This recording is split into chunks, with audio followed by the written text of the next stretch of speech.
মানুষের জীবনে যে সকল বিপদ বা সমস্যা বা দুর্যোগ নেমে আসে, এগুলোকে আল্লাহ সুবহানাহু ওয়া তাআলা বলেছেন মুসিবত। কোরআনের ভাষায় এগুলো হচ্ছে মুসিবত।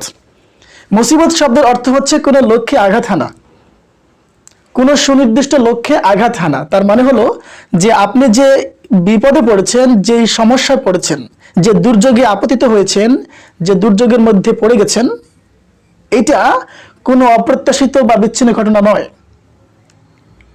এটা হলো এই মুসিবতটা সুনির্দিষ্ট জায়গাতে আঘাত এনেছে। এখন বলতে পারেন যে তাহলে আমার উপর কেন পড়লো? উত্তর হলো যে অন্য কোথাও এই বিপদটা আসার কথা ছিল না। তাই কারণ হচ্ছে, এই কারণটা মহান রব্বুল আলামিন সূরা আল বালাদের 4 নম্বর আয়াতে বলছেন, লাকাদ খালাকনাল ইনসানা ফি কাবাদিন, আমি মানুষকে সৃষ্টি করেছি দুঃখ, কষ্ট, ক্লেশের মধ্যে। তার মানে এই বিপদ, বালা, মুসিবত, সমস্যা, দুর্যোগ, এই সমস্ত কিছুই মানব জীবনের অংশ। এই বিপদ, মুসিবত, দুর্যোগ, সমস্যা এইগুলো যে শুধু আপনার ক্ষেত্রেই ঘটে তা কিন্তু নয়। যারা নবী, রাসূল, পয়গম্বর এদের ক্ষেত্রেও ঘটেছে। কোন নবী, রাসূল এর জীবন কাহিনী যদি একটু খেয়াল করেন, দেখবেন যে এরা কত বিপদ সংকুল পথ, কত দুঃখ, দুর্দশা, কত কষ্টকর মুহূর্ত তারা পাড়ি দিয়েছেন। কারণ এই সকল পরিস্থিতি থেকে কোনো মানুষ রেহাই পায়নি। কারণটা হচ্ছে সূরা বাকারার 35 নম্বর আয়াত অনুযায়ী হচ্ছে, মহান রব্বুল আলামিন যখন মানুষকে সৃষ্টি করলেন, তৈরি করলেন, তারপরে কোথায় রাখলেন? জান্নাতে। জান্নাতে রাখার পরে তিনি বললেন যে তুমি তোমার স্ত্রী সহ জান্নাতে তোমরা বসবাস করো, খাও দাও, সবকিছু করো, কিন্তু লা তাকরাবা হাযিহি শাজারাত, তোমরা ওই গাছের নিকটবর্তী হইও না। কিন্তু মানুষ সেটা ভুল করলো। এই ভুল করার কারণে আল্লাহ তাআলা তখন বললেন যে তুমি এখন জান্নাতে থাকার উপযুক্ত নাও, সুতরাং তুমি দুনিয়াতে যাও, সেখানে তুমি জান্নাতে থাকার জন্য যেগুলো যোগ্যতা অর্জন প্রয়োজন আগে যোগ্যতা অর্জন করো, তারপরে তুমি জান্নাতে আসো। যদি তুমি দুনিয়ার জীবনে গিয়ে পরীক্ষায় পাশ করতে পারো তাহলে জান্নাত, আর ফেল করলে জাহান্নাম। এটাই হলো সিস্টেম। এখন জান্নাত থেকে বিতাড়িত হয়ে পৃথিবীতে আসার পরে যদি আমরা জান্নাতের সুখ স্বাচ্ছন্দ্য খোঁজ করি, তাহলে আমাদেরকে যে পরীক্ষার জন্য পৃথিবীতে পাঠালেন, তাহলে পরীক্ষায় অংশগ্রহণ করার আগেই কিন্তু আমরা ফেল। আর আমাদের উপর যে সকল বিপদ আপদ পতিত হয় সেগুলো মূলত দুই ধরনের। একটা হচ্ছে আল্লাহ সুবহানাহু ওয়া তাআলার পরীক্ষা, আর আরেকটা হচ্ছে মানুষের কর্মের ফল। যেমন আল্লাহ সুবহানাহু ওয়া তাআলা বলছেন সূরা বাকারার 155 নম্বর আয়াতে যে ওয়ালা নাবলুওয়ান্নাকুম বিশাইয়্যিন মিনাল খাউফি ওয়াল জু'i ওয়া নাকসিম মিনাল আমওয়ালি ওয়াল আনফুসি ওয়াস সামারাত ওয়া বাশশিরিস সাবিরিন। আল্লাহ সুবহানাহু ওয়া তাআলা মানুষকে ভয়ভীতি, ক্ষুধা, দারিদ্রতা, ধন সম্পদের ক্ষয়ক্ষতি আর অনেক ধরনের বিপদ মুসিবত দিয়ে পরীক্ষা করেন। তাহলে একটা হলো আল্লাহর পরীক্ষা, আর আরেক ধরনের বিপদ হচ্ছে মানুষের কর্মের ফল। মহান রব্বুল আলামিন সূরা আশ-শুরার 30 নম্বর আয়াতে বলছেন, ওয়ামা আসাবাকুম মিন মুসিবাতিন ফাবিমা কাসাবাত আইদিকুম, তোমাদের উপরে যে সকল বিপদ আপদ পতিত হয় সেগুলো হচ্ছে তোমাদের দুই হাতের কর্মের ফল। তার মানে ইট মারলে পাটকেল খেতে হয়, এরকম কিছু। তাহলে আমাদের বিপদটা হচ্ছে দুই ধরনের, একটা হচ্ছে আল্লাহর পরীক্ষা, আর একটা হচ্ছে আমাদের কর্মের ফল। যে যেরকম কাজ করবে সেরকম ফল পাবে। এই দুইটা চিহ্নিত করার ক্ষেত্রে আমরা কিছু মানুষ আছে যারা দুইটা চূড়ান্ত পর্যায়ে চলে যায়। এক নম্বরে হচ্ছে কিছু মানুষ তারা মনে করে যখনই কোনো বিপদ আসে তখনই তারা কোনো চিন্তা ভাবনা ছাড়াই বলে এটা আল্লাহর পরীক্ষা। আর কিছু মানুষ আছে যখন কোনো বিপদ আসে তখন কোনো চিন্তা ভাবনা ছাড়াই তারা বলে যে এগুলো আমাদের কর্মের ফল। হয় নিজেকে দোষারোপ করে যে ইস, যদি আমি এই কাজটা না করতাম, যদি আমি ওটা না করতাম তাহলে এই বিপদ হতো না, যদি ওটা না হতো তাহলে এটা হতো না। যখন নিজেকে দোষারোপ করে অথবা অন্যকে দোষারোপ করে যে তুমি এর জন্য দায়ী, তুমি এটা করেছো এই জন্য এটা ঘটেছে, তুমি যদি এটা না করতে তাহলে এটা এই পরিস্থিতি হতো না। এই দুই গ্রুপের মানুষ বা দুই শ্রেণীর মানুষ, তারা এই দুটা নিয়ে এত পরিমাণ চূড়ান্ত পর্যায়ে চলে যায় যে তাদের মস্তিষ্ক স্বাভাবিক অবস্থায় রাখতে ব্যর্থ হয়। উদাহরণস্বরূপ বিভিন্ন মিডিয়া, টেলিভিশন, পত্রপত্রিকা, রেডিও সহ সমস্ত সংবাদ মাধ্যমে খবর ফলাও করে প্রচার করা হচ্ছে যে আগামীকালকে বড় ধরনের জলোচ্ছ্বাস সৃষ্টি হবে, বন্যায় প্লাবিত হবে। সুতরাং উপকূলীয় অঞ্চলের মানুষদেরকে নিরাপদ আশ্রয়ে থাকার জন্য আহ্বান করা হচ্ছে। কিন্তু আপনি এই সুযোগে চিন্তা করলেন যে এই তো একটা সুবর্ণ সুযোগ সমুদ্র সৈকত দেখার। আপনি খুশিতে বাকবাকুম করতে করতে আপনি চলে গেলেন সমুদ্র সৈকতে। ফলাফল যা হবার তাই ঘটল, আপনার হাবুডুবু অবস্থা।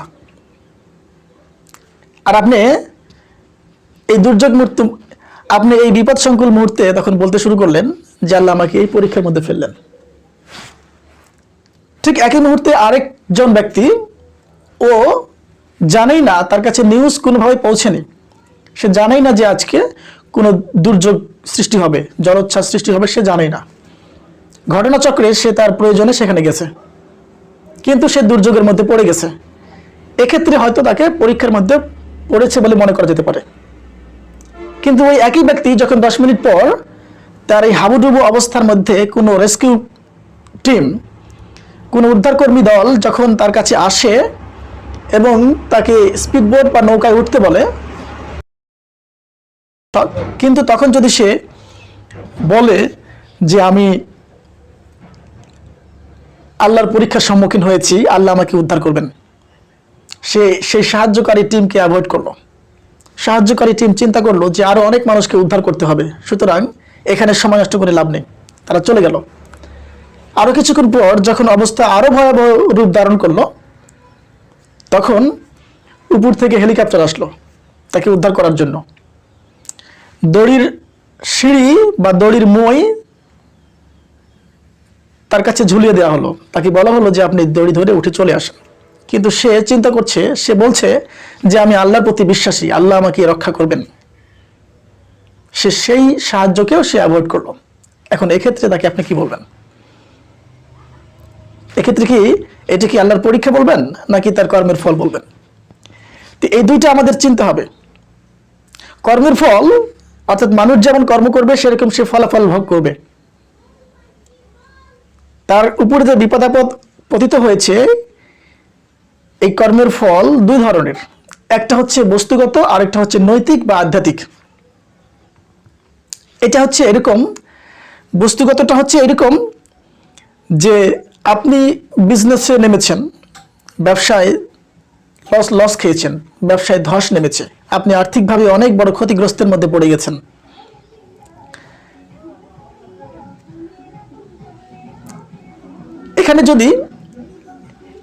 এখানে যদি আপনার কাজের ক্ষেত্রে গাফলতি থাকে, যেভাবে আপনার শ্রম দেওয়া প্রয়োজন, যেভাবে আপনাকে আধুনিক প্রযুক্তি ব্যবহার করা প্রয়োজন, আপনি ঠিক সেভাবে করেননি, আপনি যথাযথ পদক্ষেপ নেননি, আপনার গাফিলতি আছে। সেক্ষেত্রে আপনার গাফিলতিটা হচ্ছে আপনার কর্মের ফল। আপনি ফসল বপন করেছেন, কিন্তু যখন যে মুহূর্তে পানি দেওয়া দরকার, যে মুহূর্তে সার ঔষধ দেওয়া দরকার, আপনি ঠিক মতো দেননি। ফলাফল, রেজাল্ট খুব খারাপ, ফসলের ক্ষয়ক্ষতি হয়েছে। সেক্ষেত্রে দোষটা কার? কিন্তু পরিস্থিতি যদি এরকম হয় যে আপনি সমস্ত নিয়ম কানুন মেনেছেন, আপনি প্রাণান্ত করার চেষ্টা করেছেন, কোনো ত্রুটি করেননি, কিন্তু আপনি হঠাৎ করেই বাইক চালাতে গিয়ে অ্যাক্সিডেন্ট করেছেন, ফসলের ক্ষতি হয়েছে, ব্যবসায় ধস নেমেছে, তখন বুঝতে হবে যে আজকের এই দুর্ঘটনার জন্য বর্তমানের কোনো কানেকশন নেই, কানেকশন রয়েছে অতীতের, সংযোগটা রয়েছে অতীতের। আপনাকে তখন খুঁজে বের করতে হবে আধ্যাত্মিক কোনো বিষয়, যে আপনার উপর কোনো কারণে আল্লাহ রাগান্বিত আছেন কিনা। এই আধ্যাত্মিক বিষয়টা দুই ধরনের হয়, একটা হচ্ছে আল্লাহর সাথে সম্পর্কিত, আরেকটা হচ্ছে বান্দার সাথে সম্পর্কিত। আপনি নামাজ পড়বেন না, রোজা রাখবেন না, আল্লাহর বিধানগুলো মানবেন না, এক্ষেত্রে আল্লাহ অসন্তুষ্ট হন। কিন্তু আল্লাহ এক্ষেত্রে অবকাশ দেন। এর ফয়সালা হয়তো দুনিয়াতে হয় না, খুবই কম, একেবারে ব্যতিক্রম ছাড়া। এর বিচারটা হবে পরকালে। কিন্তু যদি বান্দার সাথে রিলেটেড হয়, এটা দুনিয়াতেও হতে পারে বা পরকালেও হতে পারে। পরকালে তো হবেই হবে, দুনিয়াতেও কিছুটা হতে পারে। যদি কারো প্রতি অবিচার করে থাকেন, যদি কারো উপরে জুলুম করে থাকেন, কারণ আল্লাহ সুবহানাহু ওয়া তাআলা 3 ব্যক্তির দোয়া সঙ্গে সঙ্গে কবুল করে ফেলেন। তার মধ্যে একটা হচ্ছে মাজলুমের দোয়া। সুতরাং আপনাকে খুঁজে বের করতে হবে যে আপনি কারো প্রতি জুলুম করেছেন কিনা। তো আমরা আল্লাহর পরীক্ষা হোক, আমাদের কর্মের ফল হোক বা যেটাই হোক না কেন, যখন বিপদ আপদে পতিত হব তখন আমাদের করণীয়টা কি হবে? এক্ষেত্রে আমাদের করণীয়টা হচ্ছে সর্বপ্রথম এই বিপদ বা মুসিবত, সমস্যা বা দুর্ঘটনা যেটাই ঘটুক না কেন, এর কারণটা আমাদের ফাইন্ড আউট করতে হবে। আসলে এক্সাক্ট কারণটা কি ছিল? এটা কি আল্লাহর পরীক্ষা নাকি আমার কর্মের ফল? যদি কর্মের ফল হয় তাহলে কোন ধরনের কাজ?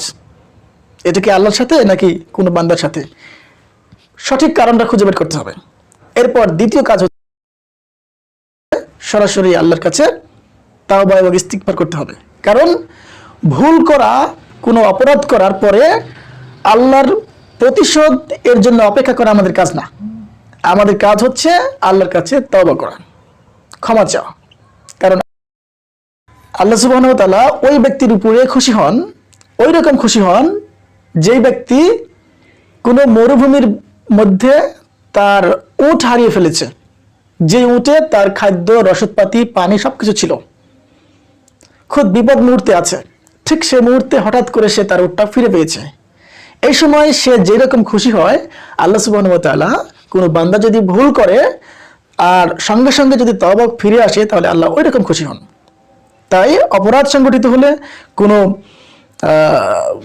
পাপ সংগঠিত হয়ে গেলে প্রতিশোধের অপেক্ষায় না থেকে আমাদের সঙ্গে সঙ্গে ক্ষমা চাওয়া উচিত, তওবা করা উচিত। এরপরে 3 নম্বর ধাপ হচ্ছে আপনার সাধ্যমতো যতগুলো উপায় আছে, যতগুলো উপকরণ আছে, সবগুলো প্রয়োগ ঘটিয়ে আপনি সেই বিপদ থেকে উদ্ধারের চেষ্টা করা, বৈধতার সীমারেখার মধ্য থেকে। বৈধ সীমারেখার মধ্য থেকে আপনার সাধ্যমতো যতগুলো উপায় উপকরণ আছে, যতগুলো উপাদান আছে, সমস্ত কিছু প্রয়োগ ঘটিয়ে আপনি সেখান থেকে উদ্ধারের চেষ্টা করা এবং আল্লাহর প্রতি আস্থা রাখা। এক্ষেত্রে যদি আপনি ব্যর্থ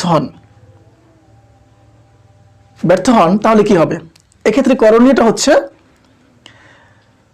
যে ওই ব্যক্তির উদাহরণের মতো, যে একজন সৈনিক, একজন যোদ্ধা, সে যুদ্ধ থেকে ফিরে এসে সে অবকাশ যাপনের জন্য তার স্ত্রীকে নিয়ে সে সমুদ্রে প্রমোত্তরিতে ভ্রমণে গেছে। তো নৌকার মাঝখানে, তো সমুদ্রের মাঝখানে সমুদ্রের ঢেউ দেখে তার ওয়াইফ খুব আতঙ্কগ্রস্ত হয়ে গেছে, সে চিৎকার চেঁচামেচি করছে। শেষ পর্যন্ত সেই যোদ্ধা বিরক্ত হয়ে, বাধ্য হয়ে তার খাপ থেকে তলোয়ারি বের করে সঙ্গে সঙ্গে তার ওয়াইফকে গলায় ধরেছে। তার ওয়াইফ আতঙ্কে চুপচাপ হয়ে গেছে, একদম চুপচাপ। এরপর সে স্বাভাবিক, সে আর কোনো চেঁচামেচি কিছু নেই এবং মুচকি মুচকি হাসছে। তখন সেই যোদ্ধা তখন বলছে যে কি আশ্চর্য, আমি এত যুদ্ধ করেছি, এত মানুষকে জিম্মি করেছি, প্রত্যেকেই আতঙ্কে থরথর করে কেঁপেছে, আতঙ্কে প্রাণটা ওষ্ঠাগত অবস্থায় হয়ে গেছে, কিন্তু তুমি তো স্বাভাবিক, কারণটা কি? তখন তার ওয়াইফ বলছে যে তলোয়ার তো আপনার হাতে, আমি জানি যে আপনি আমাকে হত্যা করবেন না, আর এই বিশ্বাসটুকু আমার, আর আপনি যদি আমাকে হত্যা করেও থাকেন তবু আমার এতটুকু আফসোস বা দুঃখ নেই, কারণ আপনাকে ছাড়া আমার বেঁচে থাকাটা অর্থহীন। তো আমাদের ক্ষেত্রে এই বিপদ মুহূর্তে এইরকমই আল্লাহর প্রতি আস্থা রাখতে হবে যে এই বিপদ, বালা, মুসিবত, সমস্যা, দুর্যোগ, এসব কিছু থেমে যেতে পারে নিমিষেই একমাত্র আল্লাহর একটা অর্ডারে। সুতরাং আমরা যাই কিছু করি না কেন বিপদ মুক্তির জন্য, এটা একমাত্র আল্লাহর উপর ভরসা করে করা উচিত। যদি ব্যর্থ হই, মনে রাখতে হবে যদি মারা যাই তাহলে আমরা কার কাছে যাব? একমাত্র আল্লাহর কাছে।